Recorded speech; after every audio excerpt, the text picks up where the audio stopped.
Ja, nu ska jag bli sminkad inför juloratoriet. Där jag spelar 7 olika roller och har 10 kostym- och maskbyten och justeringar under föreställningens gång. Så min hud är som Älvsborgsbron efter Göteborgsvarvet efteråt. Bra. Hej. Hej. Johan. Natasha. Hej.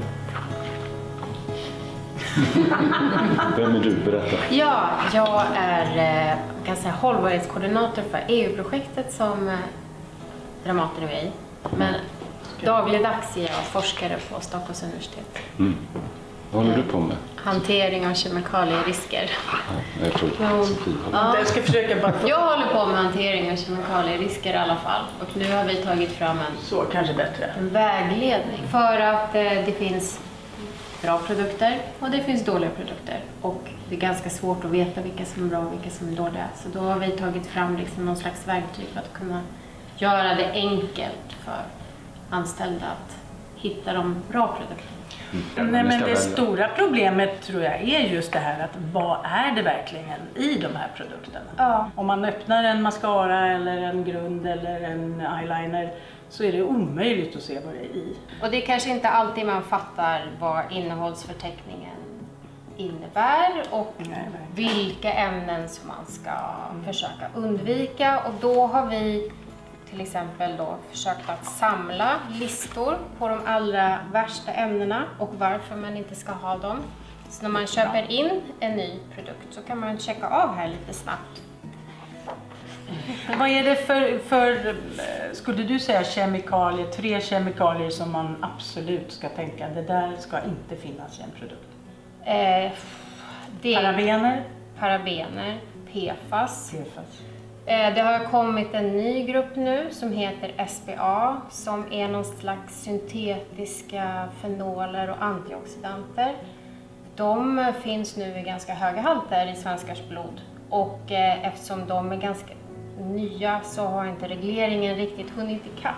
Men har du koll på vad det här sminket innehåller? Det här sminket är ju fetsmink. Jag har inte helt koll tror jag på exakt vad det innehåller. Ja. Det är ju Jag litar på dig. Ja, du får lita på mig. Det här är ju visserligen då inte något smink som säljs i butik utan det är ju professionellt så att säga.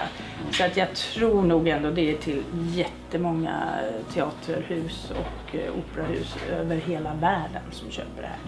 Men det är klart, det ska vi kolla nu med det här nya verktyget. Inom EU så har vi den skarpaste kemikalielagstiftningen i världen, men den är också ganska långsam och innan lagstiftningen hinner kontrollera och riskbedöma alla ämnen så har industrin redan hunnit producera massa nya som vi inte har någon kunskap kring. Det här gör det väldigt svårt att ibland göra rätt och det gör också att farliga ämnen hamnar i våra produkter.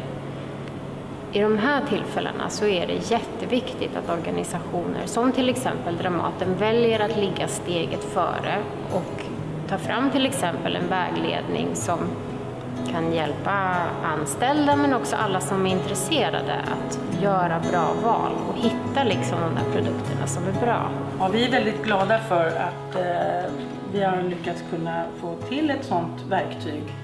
Därför att det är ju en djungel med vad vi handlar och vi är väldigt måna om att det ska vara så miljövänliga produkter som möjligt eftersom vi jobbar med väldigt mycket smink och i stora produktioner. Om vi blir mer medvetna om vad som finns och man väljer därefter då kanske branschen som tillverkar dessa smink och olika makeup-produkter blir tvungna att förhålla sig till det.